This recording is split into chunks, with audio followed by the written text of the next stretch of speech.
the iPhone XR is available for purchase, and if you're like me, you might be thinking that it is a time for an upgrade. Upgrading to an iPhone XR will come with a lot of new worthy features compared to an old model like the iPhone 6s. Although the price of an XR is somewhat high, it is still more affordable compared to its higher end brothers, the XS and the XS Max.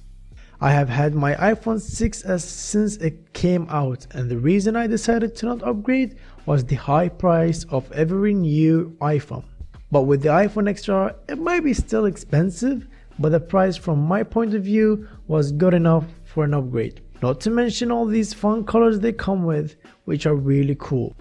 Now keep in mind, upgrading to a newer iPhone like the XR from an older iPhone like the 5 or the 6 or even the 7 will throw a lot of new stuff that you will have to get used to. Also, stay until the end to hear my own opinion and experience after using the iPhone XR and after upgrading from the 6s. Now, let's dive into everything you should know about before you upgrade to the iPhone XR. Let's talk about the size of the phone. The XR is bigger than the new iPhones like the iPhone 7 and the 8, and even the new iPhone XS, and slightly bigger than the X. The XR is a huge device, so keep in mind that this is not a reasonable sized device, but rather a big one. Now, if you've had a Plus model phone, then this might be fine for you, but if you're the type of person who prefers a smaller device, you will have to think about this before taking the step to an upgrade. Second, the screen.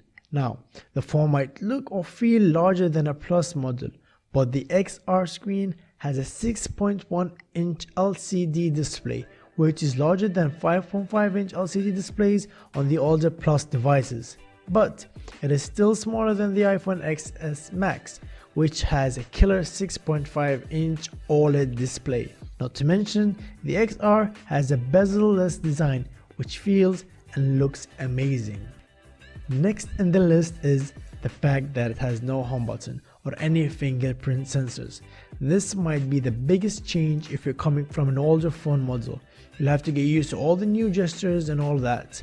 Also, keep in mind you have to open your phone with the new Face ID rather than the old fingerprint, which can be a little bit annoying, but you will get used to it after some time. After that comes the no headphone jack. Sadly, there is no headphone jack anymore, but if you're coming from an iPhone 7 or newer, this won't be a problem. But for those with an older models, will have hard time getting used to the all and only lightning port.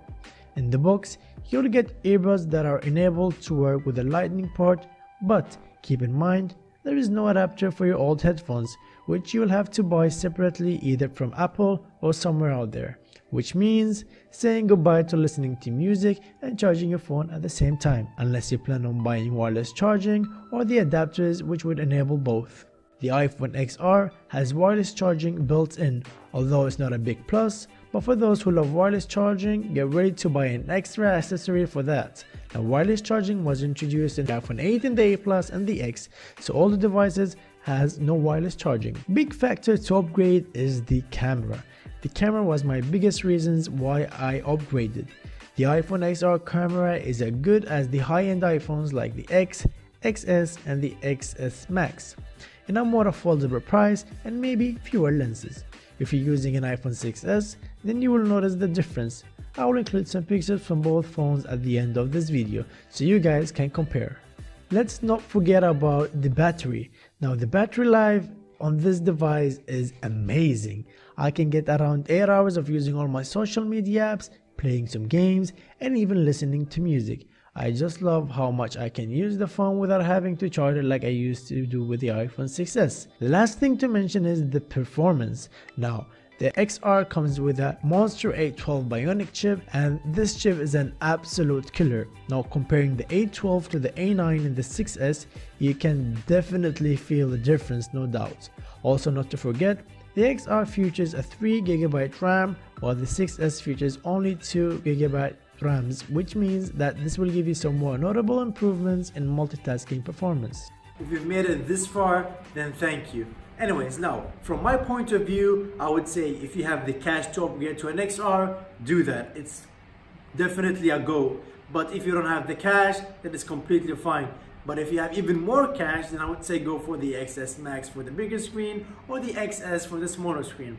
Now, if you don't have the budget, then don't feel bad. The iPhone 6s is a complete beast. I made a video about comparing the 6X to the XR, and trust me, like, it's unbelievable. I'll leave the video link in the description, you can check that out.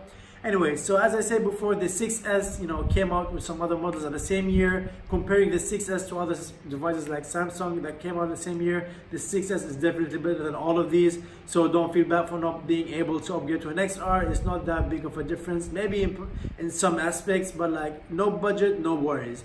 Anyways, thank you for watching. I hope you enjoyed this. Make sure to leave a like and subscribe, and I'll see you next time.